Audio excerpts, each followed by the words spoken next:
Hello traders, welcome back. നമുക്ക് നാളത്തേക്കുള്ള, അതായത് 13-ാം തീയതിയിലേക്കുള്ള Nifty analysis check ചെയ്യുന്നതിന് മുൻപ് ഇന്നത്തെ മാർക്കറ്റിനകത്ത് നമ്മൾ കഴിഞ്ഞ ദിവസം പറഞ്ഞിരുന്ന ലെവൽസും കാര്യങ്ങളും ഏത് രീതിയിൽ വർക്ക് ചെയ്തു എന്നുള്ള കാര്യങ്ങളൊന്നും നോക്കാം.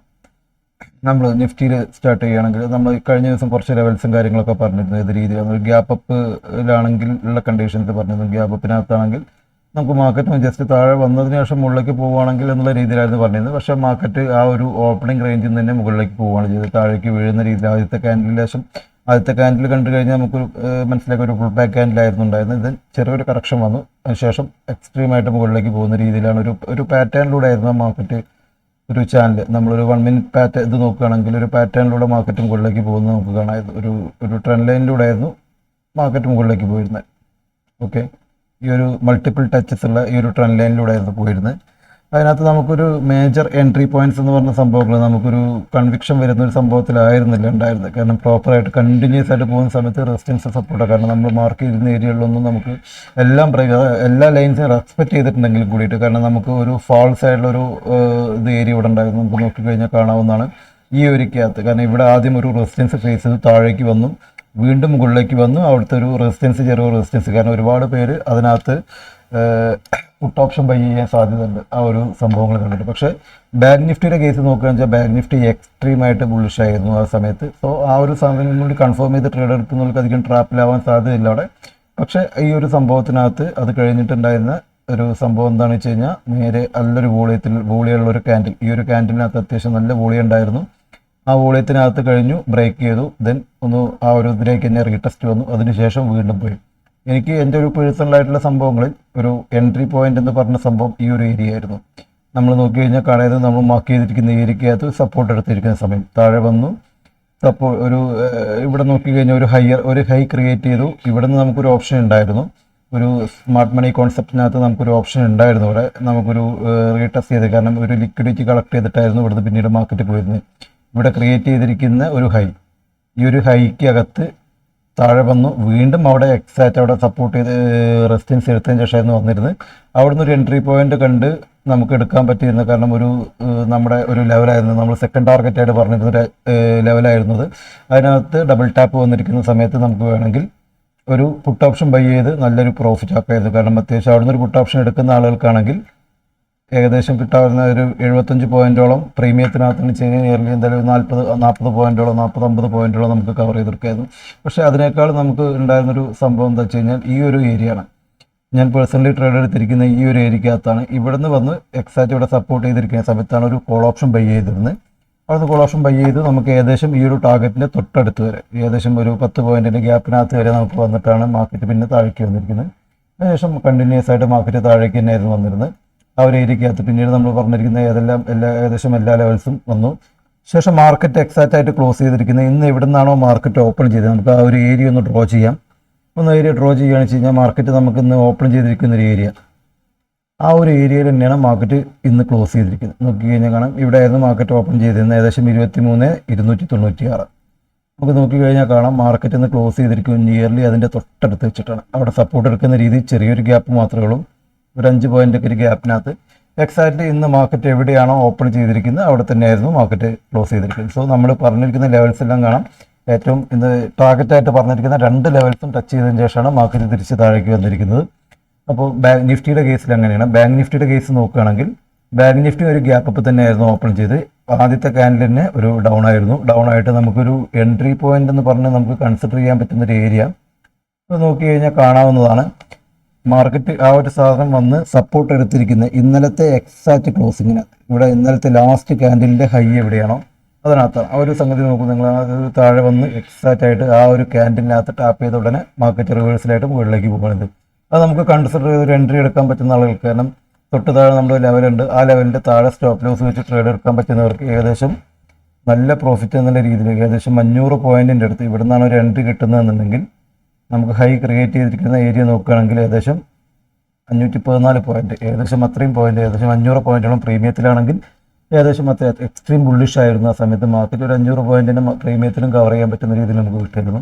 അതിനുശേഷം നമുക്ക് നോക്കുകയാണെന്ന് വെച്ചാൽ പിന്നീടുള്ള എൻട്രി പോയിന്റുകളൊക്കെ മാർക്കറ്റ് ബാങ്ക് നിഫ്റ്റി എക്സ്പയർ ചെയ്യുന്നു. സോ അധികം ഒരു സംഭവത്തിനകത്തേക്ക് പോകാൻ പറ്റുന്ന രീതിയിൽ, കാരണം ഒരു റിസ്കി ട്രേഡ്സ് നമുക്ക് കൺസിഡർ ചെയ്യാൻ പറ്റുന്ന രീതിയിലല്ല ഒന്നും ബാങ്ക് നിഫ്റ്റി ഉണ്ടായിരുന്നു.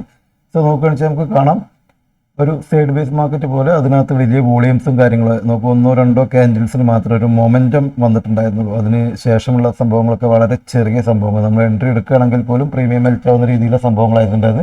പക്ഷേ അത് താഴേക്ക് വന്നിരിക്കുന്നത് ഒരു ട്രെൻഡ് ലൈനിലൂടെയാണ്. നമുക്ക് മൾട്ടിപ്പിൾ ടൈംസ് ടച്ചസ് കിട്ടിയിരിക്കുന്നു. ട്രെൻഡ് ലൈനിലൂടെയാണ് താഴെ മാർക്കറ്റ് വന്നിരിക്കുന്നത്. നമ്മൾ പറഞ്ഞിരിക്കുന്ന എല്ലാ ലെവൽസും റെസ്പോൺസ് ചെയ്തു. ഫൈനൽ ടാർഗറ്റ് ആയിട്ട് പറഞ്ഞിരുന്ന 50,254 എന്ന് പറയുന്ന ലെവലിൻ്റെ തൊട്ടടുത്ത് വെച്ചിട്ടാണ് മാർക്കറ്റ് താഴേക്ക് പോകുന്നത്. ഒരു പുട്ട് ഓപ്ഷൻ എൻട്രി എന്നുള്ള രീതിയിൽ കൺസിഡർ ചെയ്യാൻ പറ്റുന്ന ഒരു പോയിന്റ് ഇവിടെ ഉണ്ടായിരുന്നു. നമുക്ക് ഇവിടെ എടുത്തിരിക്കുന്ന സംഭവം നമ്മൾ നോക്കുകയാണെങ്കിൽ ഇവിടെ വന്നിരിക്കുന്ന ഈ ഒരു ഹൈയിൽ രണ്ടാമതും ടാപ്പ് ചെയ്തിട്ടാണ് മാർക്കറ്റ് വീണ്ടും താഴേക്ക് പോകുന്നത്. സോ ആ ഒരു ഡബിൾ ടാപ്പ് ഹയർ ടൈം ഫ്രെയിമിൽ ഇതിൽ ഹൈ വന്നിരിക്കുന്നിടത്ത് വന്നിരിക്കുന്ന ആ ഒരു എന്താ പറയുക ഒരു റീടെസ്റ്റ് വന്നിരിക്കുന്ന സമയത്ത് പുട്ട് ഓപ്ഷൻ ബൈ ചെയ്തിരിക്കുന്നവർക്ക് ഈ പറയുന്ന രീതി മുകളിലേക്ക് കയറിയിരിക്കുന്ന അതേ രീതിയിൽ തന്നെ നമുക്ക് അത്രയും ഏകദേശം ഇന്ന് മാർക്കറ്റ് ക്ലോസ് ആവുന്നതും അതിൻ്റെ കുറച്ച് ഏകദേശം 500 പോയിന്റിനടുത്ത് തന്നെ അതും ഉണ്ടായിരിക്കും. നമ്മൾ നോക്കുകയാണെങ്കിൽ താഴേക്ക് വന്നിരിക്കുന്നതും ഏകദേശം 457 പോയിന്റോളം താഴേക്ക് നമുക്ക് കിട്ടും. 457 പോയിന്റോളം എന്ന് പറഞ്ഞാൽ പ്രീമിയത്തിനകത്ത് നോക്കുന്ന സമയത്ത് ഒരു വലിയ സംഗതി മൊമെൻറ്റം കിട്ടാനില്ല. കാരണം ഇത്രയും സംഭവങ്ങൾക്ക് വന്നിരിക്കുന്ന ക്യാൻഡിൽസ് ആകെ ഒരു 10-20 ക്യാൻഡിലോളാണ് 514 പോയിന്റ് വരിക. പക്ഷേ അവിടുന്ന് താഴോട്ട് വന്നിരിക്കുന്നത് പിന്നെ 11 മണിയോളം 10 മണിക്ക് എത്തിയിരിക്കുന്ന ഹൈയിൽ നിന്ന് 3:30 വരെ ടൈം എടുത്തിട്ടാണ് അത്രയും താഴേക്ക് വന്നത്. സോ ഒരു വലിയ പ്രോഫിറ്റ് എന്നുള്ള രീതിയിൽ ചെറിയ രീതിയിൽ കുറച്ച് മൊമെൻറ്റം ട്രേഡ്സ് ഉണ്ടായിരുന്നു. ആ രീതിയിലായിരുന്നു ഇന്നത്തെ ബാങ്ക് നിഫ്റ്റി. ഇനി നാളത്തെ അനാലിസിസ് നമ്മൾ ചെക്ക് ചെയ്യുകയാണെങ്കിൽ നിഫ്റ്റിക്കകത്ത് നമ്മൾ കണ്ടു ഇന്ന് എക്സാക്റ്റ് ക്ലോസ് ചെയ്തിരിക്കുന്ന അല്ലെങ്കിൽ ഓപ്പൺ ചെയ്തിരിക്കുന്ന അതേ ഏരിയക്കകത്ത് തന്നെയാണ് മാർക്കറ്റ് ക്ലോസും ചെയ്തിരിക്കുക. സോ നമുക്ക് ഈ പറഞ്ഞ ഇന്ന് കൺസിഡർ ചെയ്തിരിക്കുന്ന ലെവൽസ് എല്ലാം നാളത്തേക്കുള്ള ഒരു ഇമ്പോർട്ടൻ്റ് ഏരിയ ആയിട്ട് നോക്കാം. നാളെ ബാങ്ക് നിഫ്റ്റി എക്സ്പയറി ആണ്. സോ അതിനകത്ത് നമ്മൾ നോക്കുന്ന സമയത്ത് ഈ ഒരു ട്രെൻഡ് ലൈനിനകത്ത് നമുക്ക് ഈ കഴിഞ്ഞ ദിവസം നമ്മൾ പറഞ്ഞിരുന്നു മാസങ്ങളോളമായിട്ട് ഫോളോ ചെയ്ത് വരുന്ന ഒരു ട്രെൻഡ് ലൈനാണ് ഈ ഒരു സംഭവം. ഈ ഒരു ട്രെൻഡ് ലൈനിന് ഫോളോ ചെയ്തുകൊണ്ടാണ് കഴിഞ്ഞ കുറേ ദിവസങ്ങളായിട്ട് മാർക്കറ്റ് എന്താ പറയുക ആ ഒരു മാർക്കറ്റിനകത്ത് വന്നിരിക്കുന്ന സംഭവം. ഇത് ഇവിടെ കഴിഞ്ഞ ദിവസം പറഞ്ഞിരുന്നു ഇവിടെ സപ്പോർട്ട് എടുത്ത് മാർക്കറ്റ് മുകളിലേക്ക് കയറിയിരിക്കുകയാണെന്നുള്ളത്. ദെൻ അതിനകത്ത് നോക്കിക്കഴിഞ്ഞാൽ നമുക്ക് വേറൊരു കേസ് കാണാവുന്നതാണ്. മാർക്കറ്റ് ഒരു ഹയർ ലോ എന്നുള്ള രീതിയിലാണ് നമുക്ക് വന്ന് മാർക്കറ്റ് ഇതാക്കുന്നത്. ഇവിടെ ഒരു ഇത് ക്രിയേറ്റ് ചെയ്തു. ദെൻ തൊട്ട് മുൻപത്തേനെക്കാട്ടും കുറച്ച് മുകളിലുള്ള ഒരു ലോ ക്രിയേറ്റ് ചെയ്തു. അതിന് മുകളിലേക്കുള്ള ഒരു സംഭവം നോക്കുകയാണെന്ന് വെച്ചാൽ ഒരു കഴിഞ്ഞ ദിവസം ക്രിയേറ്റ് ചെയ്ത ഹൈയേക്കാൾ കുറച്ചുകൂടി മുകളിലേക്ക് ഒരു ഹൈ ക്രിയേറ്റ് ചെയ്തു. കഴിഞ്ഞ ദിവസം ക്രിയേറ്റ് ചെയ്ത ഹൈനേക്കാൾ മുകളിലൊരു ലോയിനേക്കാൾ കഴിഞ്ഞ ദിവസം ക്രിയേറ്റ് ചെയ്തെങ്കിൽ ലോയിനേക്കാൾ മുകളിലൊരു ലോ ക്രിയേറ്റ് ചെയ്തു. ഒരു ഹയർ ലോ എന്നുള്ള ഫോർമാറ്റിലാണ് മാർക്കറ്റ് എല്ലാ ദിവസവും മുകളിലേക്ക് പോകുന്നത്.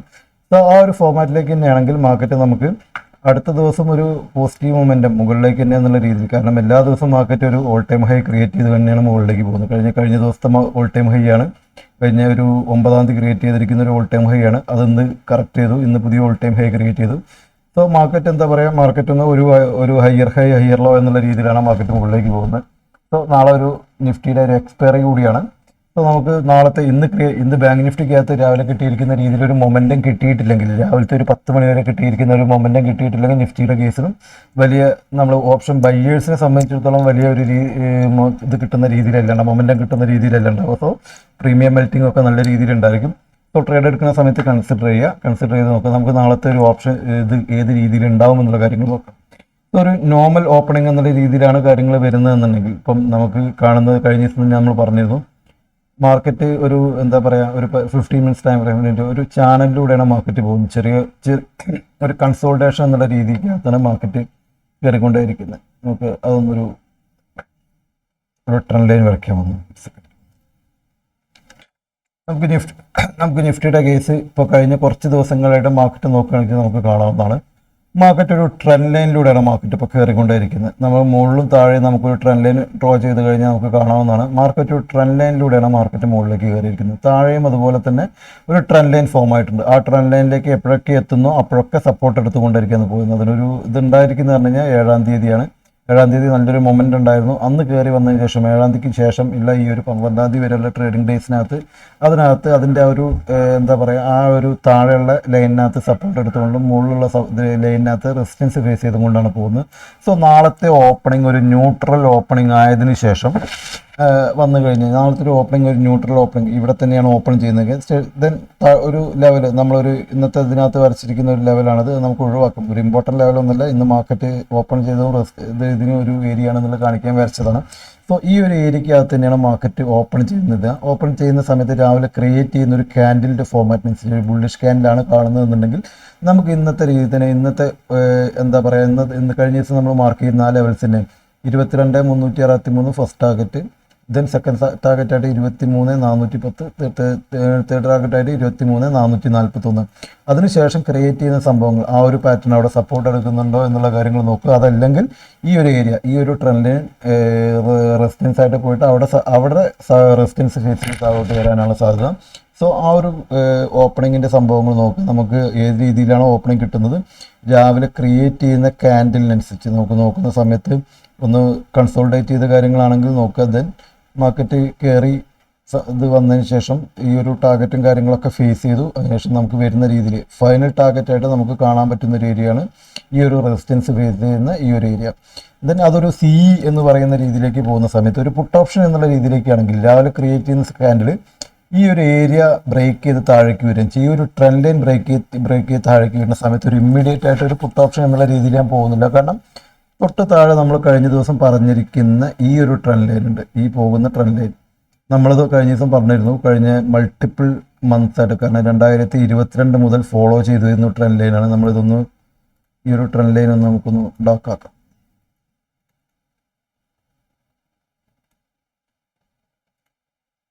ഈ ഒരു ട്രെൻഡ് ലൈൻ എന്ന് പറഞ്ഞു കഴിഞ്ഞാൽ മൾട്ടിപ്പിൾ കഴിഞ്ഞ കുറേ മാസങ്ങളായിട്ട് നിഫ്റ്റി റെസ്പെക്റ്റ് ചെയ്ത് പോരുന്ന ഒരു ട്രെൻഡ് ലൈനാണത്. സോ ഇവിടേക്ക് വന്ന് ഇതിന് തൊട്ട് താഴെ ഒരു ലൈനുള്ളതുകൊണ്ട് ഇത് ബ്രേക്ക് ചെയ്യുകയാണെന്നുണ്ടെങ്കിൽ താഴേക്ക് വരുന്ന സമയത്ത് ഇത് ബ്രേക്ക് ചെയ്യുകയാണെന്നുണ്ടെങ്കിൽ 99% ഇവിടെ താഴെ വന്നു കഴിഞ്ഞ് ഇവിടെ നിന്ന് ഒരു 99% റെസിസ്റ്റൻസ് സപ്പോർട്ട് എടുത്ത് മുകളിലേക്ക് പോകാൻ. കാരണം നിഫ്റ്റി കഴിഞ്ഞ കുറേ മാസങ്ങളായിട്ട് ഫോളോ ചെയ്ത് വരുന്ന ട്രെൻഡ് ലൈനാണ്.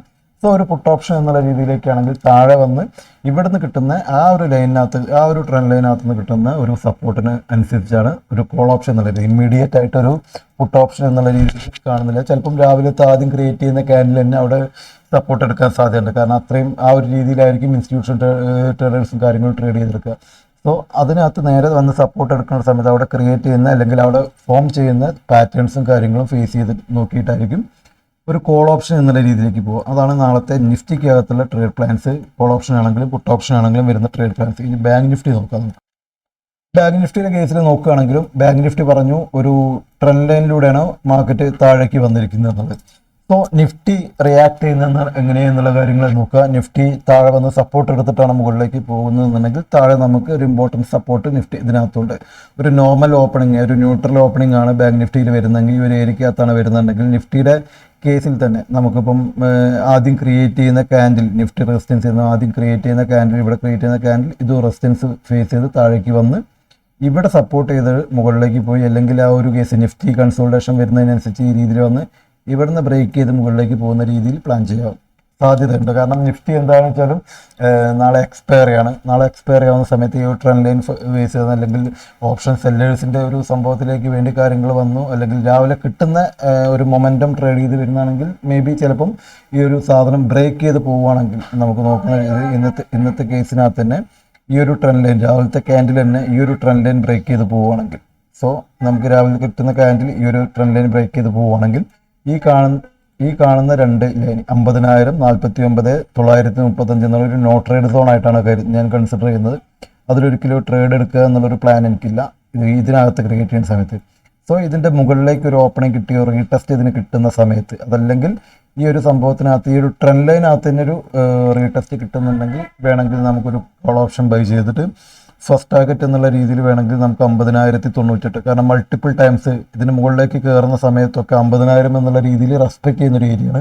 സോ ഒരു കോൾ ഓപ്ഷൻ എന്നുള്ള രീതിയിൽ ഇതിന് മുകളിലേക്ക് കയറി കഴിഞ്ഞാൽ നമുക്കൊരു ഗ്യാപ്പ് അപ്പ് ആണെങ്കിലും കൺസിഡർ ചെയ്യാൻ പറ്റുന്നതാണ്. ഗ്യാപ്പ് അപ്പ് ആണെങ്കിൽ ഈ ട്രെൻഡ് ലൈനിൻ്റെ മുകളിലേക്ക് കയറി ഇവിടെ റീടെസ്റ്റ് ചെയ്ത് കിട്ടുന്ന സമയത്ത് നമുക്കൊരു കോൾ ഓപ്ഷൻ ഇതാക്കി ഒരു 50,098 ഫസ്റ്റ് ടാർഗറ്റായിട്ടും സെക്കൻഡ് ടാർഗറ്റായിട്ട് നമുക്ക് 50,254, അതല്ലെങ്കിൽ ഇന്ന് ക്രിയേറ്റ് ചെയ്തിരിക്കുന്ന ഒരു ഹൈ അതൊരു ടാർഗറ്റാക്കി വെക്കാം. അതിൻ്റെ തൊട്ടടുത്ത് തന്നെയാണ് ഉള്ളത് 50,228 50,254 ഈ രണ്ട് ഏരിയകൾ അത് സെക്കൻഡ് ടാർഗറ്റാക്കി വെച്ച് നമുക്കൊരു ട്രേഡ് പ്ലാൻ ചെയ്യാവുന്നതാണ്. അതൊരു നിഫ്റ്റിയുടെ കേസിനകത്ത് വരുന്ന രീതിയിൽ ഒരു നിഫ്റ്റിക്ക് തൊട്ട് താഴെ ഒരു ബേസ് ഒരു നല്ലൊരു എന്താ പറയുക സപ്പോർട്ട് കിടക്കുന്നതുകൊണ്ട് ഒരു എക്സ്ട്രീം ബിയറിഷ് എന്നുള്ള രീതിയിലേക്ക് ഞാൻ കൺസിഡർ ചെയ്യുന്നില്ല. കാരണം കഴിഞ്ഞ 2 ദിവസമായിട്ട് മാർക്കറ്റ് ഈ ഒരു രീതിയിൽ തന്നെയാണുള്ളത്. ഈ ഒരു ട്രെൻഡ് ലൈനിൻ്റെ താഴെ വരികയാണെന്ന് വെച്ചാൽ ഈ ഒരു നമ്മൾ ട്രെൻഡ് ലൈൻ അല്ല നമ്മൾ മാർക്ക് ചെയ്തിരിക്കുന്ന ഒരു ഏരിയക്ക് 49,642 താഴെ വരികയാണെങ്കിൽ അതിലേക്ക് താഴത്തേക്ക് മാർക്കറ്റ് താഴത്തേക്ക് വരികയാണെങ്കിൽ ഒരു എക്സ്ട്രീം ബിയറിഷ് എന്നുള്ള രീതിയിലേക്ക് കാര്യങ്ങൾ ആവുകയാണെങ്കിൽ മാത്രമേ ആ ഒരു രീതി ഞാൻ കൺസിഡർ ചെയ്യുന്നുള്ളൂ. ആ ഒരു രീതിയിലേക്ക് താഴേക്ക് മാർക്കറ്റ് വരികയാണെങ്കിൽ നമുക്കിവിടെ മാർക്കറ്റ് താഴെ വന്നതിന് ശേഷം ഇവിടുന്ന് കിട്ടുന്ന റീടെസ്റ്റ്, ഈ റീടെസ്റ്റിനകത്ത് ഫസ്റ്റ് ടാർഗറ്റ് 49,347 സെക്കൻഡ് ടാർഗറ്റ് 49,111 ആ രീതിയിൽ വെച്ചിട്ട് നമുക്ക് ട്രേഡ് പ്ലാൻ ചെയ്യാവുന്നതാണ്. അത്രയും 49,111 എന്നുള്ള ഏരിയ ഒന്നും ഞാൻ കൺസിഡർ ചെയ്യുന്നില്ല. അത്രയും ബിയറിഷായി താഴെ പോകുന്നുള്ള ഒരു ബുള്ളിഷ് മൂവ് ഇത് തന്നെയാണ് ഞാൻ കാണുന്നത്. കാരണം നിഫ്റ്റി നല്ല രീതിയിൽ മുകളിലേക്ക് വന്നതിന് ശേഷം ഒരു കൺസോൾട്ടേഷൻ എന്ന രീതിയിൽ വലിയൊരു മൂവ്മെൻറ്റ് ഇല്ലാതെ ചെറിയ മൂവ്മെൻറ്റ്സ് വെച്ചിട്ടാണ് ബാങ്ക് നിഫ്റ്റി കയറുന്നത്.